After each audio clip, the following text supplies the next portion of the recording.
Bonjour Dominique Faure. Bonjour. Merci de nous rejoindre en direct ce matin. Vous êtes la ministre en charge des collectivités, la ministre des élus locaux. Et je voudrais justement qu'on commence cet entretien en parlant de l'un de ces élus locaux, le maire de Mions dans le Rhône, près de Lyon, qui a annoncé ce week-end sa démission après 10 ans de mandat. Claude Cohen a 75 ans. Il se dit révolté à la fois par les lourdeurs administratives, le manque de soutien de l'État et par les attaques antisémites qu'il a pu subir. C'est finalement un énième exemple d'un élu local qui jette l'éponge. Qu'est-ce que ça vous inspire ? Alors, monsieur le maire de Mions a pris cette décision. Vous l'avez dit, deux sujets. La simplification sur lequel nous travaillons d'arrache-pied depuis déjà presque 18 mois, avec une composante de la mission que le président de la République a confiée à Éric Woerth sur la simplification. Donc, bien sûr, je suis au contact quotidien avec ces élus et je sais à quel point... Vous avez pu échanger avec lui ? Pas encore. Mais mon cabinet est en relation avec la préfecture. Bien sûr, je vais l'appeler, je les appelle tous.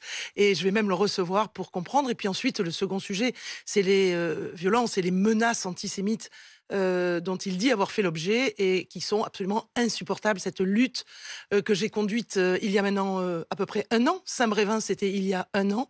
Que je conduis pour mettre en place à la fois un pack sécurité puis un plan de lutte contre les menaces et les violences faites à nos élus qui est maintenant depuis juillet et depuis maintenant janvier avec les sanctions dans le cadre de la loi qui a été portée par le Sénat et qui vise à sanctionner qui s'attaque à un élu de la même façon que qui s'attaque à un gendarme, à un policier. Vous nous dites ce matin que l'État est à ses côtés en quelque sorte, mais Bien lui c'est pas ce qu'il dit. Par exemple sur ces attaques antisémites, il dit n'avoir jamais eu de contact avec la préfecture, ni même la préfecture l'a contacté pour le soutenir.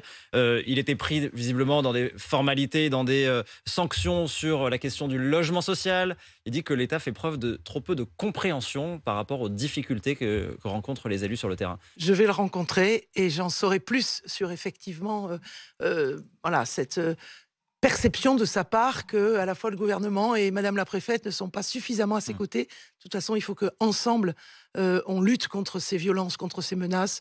Et je pense que cette démission, c'est encore pour nous un travail que nous allons poursuivre. Il est toujours question de créer un statut de l'élu, parce qu'il y avait eu cette proposition de loi adoptée au Sénat, il y en a une autre déposée à l'Assemblée, puis finalement après il ne s'est rien passé. Vous allez faire un projet de loi pour créer un statut de l'élu pour protéger ces élus locaux ? On ne sait pas encore si on va s'appuyer sur cette proposition de loi issue du Sénat ou si on va aller plus loin sur une proposition de loi issue de l'Assemblée nationale ou si on fera un projet de loi. Mais il y aura, je m'engage devant vous aujourd'hui, est-ce qu'il y a un statut de l'élu dans notre pays voté avant la fin de l'année ? C'est vraiment quelque chose à quoi je tiens. On a un bel objet qui vient du Sénat, on va avoir un bel objet qui vient de l'Assemblée nationale, mais avec cette mission que le président de la République a confiée à Éric Woerth, on va pouvoir, à mon sens, aller plus loin. Alors des maires qui sont en première ligne, on le disait, notamment face aux violences, face aux incivilités. Est-ce que vous soutenez l'initiative du maire de Béziers qui a instauré donc un couvre-feu pour les moins de 13 ans sur sa ville ? Un enfant de moins de 13 ans n'a rien à faire dans la rue, seul, sans un majeur, après 23 heures. Donc voilà ce que je vous dis. Oui, il y a vraiment... Donc il faudrait mettre en place ce couvre-feu partout ? Pas du tout, parce que ce qu'il faut mettre en perspective, c'est le contexte dans la ville de Béziers et la montée de la violence. Donc après analyse, monsieur le maire, et on est là dans sa décision et la décision des maires, peut-être à un moment donné, effectivement utile. Ça avait été retoqué par la justice il y a quelques années. Il remet sur le tapis cet arrêté. Il estime que la situation a changé. C'est ce que vous nous dites aussi. Vous n'avez pas le sentiment que c'est disproportionné ? Je pense qu'il teste effectivement la viabilité juridique de cette décision. Mais moi, je suis intéressée par cette initiative. Si le contexte amène un maire à prendre une telle décision, oui, je considère que ces enfants, sans autorité parentale, sans présence parentale, sans majeur pour les accompagner, n'ont pas leur place dans la rue après 23 heures. Alors les maires misent aussi beaucoup, de plus en plus, sur leur police municipale. Un certain nombre de maires les ont armés, mais d'autres maires refusent, y compris dans des grandes villes, à Paris ou à Bordeaux. Les policiers municipaux ne sont pas armés. Est-ce que vous estimez qu'il faudrait que les policiers soient armés partout, y compris les policiers municipaux ? On est, vous le savez bien, sur la libre administration de nos collectivités locales. On est sur une décision qui appartient aux maires.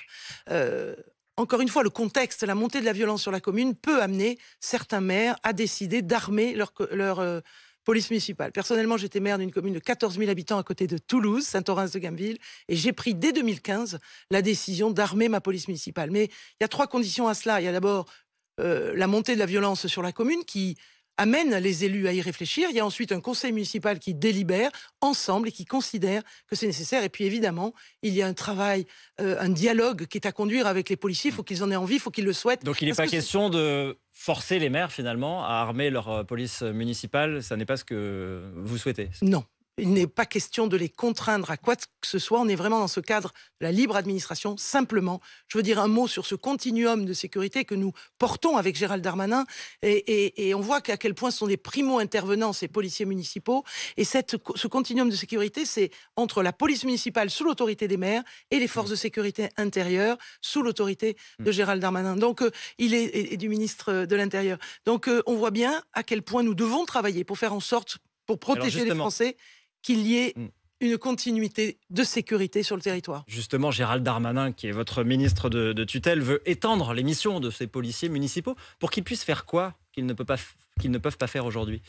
On a travaillé lors du Beauvau des polices municipales qui s'est passé à Vendôme. Pourquoi? Parce qu'on était sur un sujet de l'élargissement des prérogatives de nos policiers municipaux. Beaucoup de maires nous le demandent, tous ceux qui ont fait l'objet d'émeutes au mois de juillet 2023.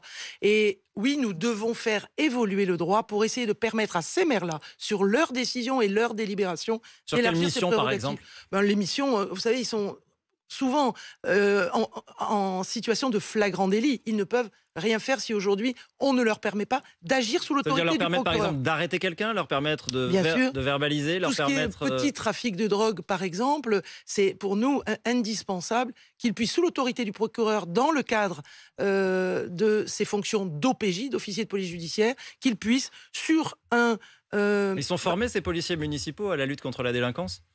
Alors, ils ne sont aujourd'hui ou ils ne le sont pas, tout dépend des maires. Je crois que vous recevez le maire de Nice tout à l'heure. Il vous expliquera à quel point certaines communes, effectivement, se sont saisies du sujet et forment à la fois à l'armement pour ceux qui sont armés, mais aussi à la lutte contre la délinquance pour être, mais en condition que les policiers le souhaitent, le maire le souhaite, les conditions le justifient. Donc je pense que c'est important de rappeler tout ça. Je voudrais qu'on dise un mot des pompiers parce que vous ouvrez un grand cycle aujourd'hui de concertation avec tous les acteurs de la sécurité civile. Les syndicats de pompiers demandent une refonte notamment du financement des pompiers. Ils estiment qu'il faudrait d'ailleurs augmenter le nombre de sapeurs-pompiers qui sont sursollicités aujourd'hui parce qu'il manque des médecins et que du coup on les appelle et parce qu'on sait que les risques d'incendie ont beaucoup augmenté. Est-ce que l'État va mettre plus de moyens sur la table pour les pompiers? Le sujet du Beauvau de la sécurité civile, c'est véritablement se mettre autour de la table, tous ensemble, toutes les parties prenantes, pour valoriser, moderniser notre sécurité civile sur laquelle on n'a pas bougé énormément depuis 25 ans. Donc la volonté de Gérald Darmanin par l'ouverture de ce Beauvau de la sécurité civile, c'est de travailler à la fois sur comment on prépare nos pompiers à lutter contre le feu, à lutter contre toutes les inondations. Et pour ça, il faut des moyens. Et pour ça, il faut des moyens. Et on va travailler évidemment sur le financement de nos forces de sécurité civile. Ce financement qui repose beaucoup sur les départements aujourd'hui, ce sont les services départementaux d'incendie et de secours. On sait qu'il faut faire beaucoup d'économies budgétaires. Les collectivités vont être mises à contribution. Est-ce que les départements ont et auront encore les moyens d'entretenir ces services et suffisamment à hauteur contre les risques que vous pointez? Le financement de la sécurité civile est un travail que l'on va conduire ensemble, pas seulement avec les départements, mais aussi avec les maires qui cofinancent souvent ces SDIS. Et c'est bien l'objet du travail que nous allons faire. Il y a plusieurs façons de financer les SDIS, pas seulement l'État. Nous mettons aujourd'hui dans ce que nous appelons le pacte capacitaire 150 millions d'euros pour financer il n'y aura pas d'économie sur ces services-là? Pour aller au fond de la question, il n'y aura pas d'économie du côté de l'État sur ces services d'incendie et de secours? Il n'y aura pas d'économie. L'idée est de travailler ensemble pour adapter nos moyens et le financement de ces moyens à la dangerosité à laquelle nous devons faire face, essentiellement environnementale, comme je l'ai dit, le feu, les inondations. Donc ce travail est à conduire, ça sera 7 ou 8 étapes qui vont se dérouler partout en province. Nous ouvrons aujourd'hui à Beauvau ce sujet avec toutes les parties prenantes de la sécurité civile. Merci Dominique Faure d'être venu ce matin. Avec plaisir. d'RMC et d'RMC Story, ministre délégué en charge des collectivités territoriales.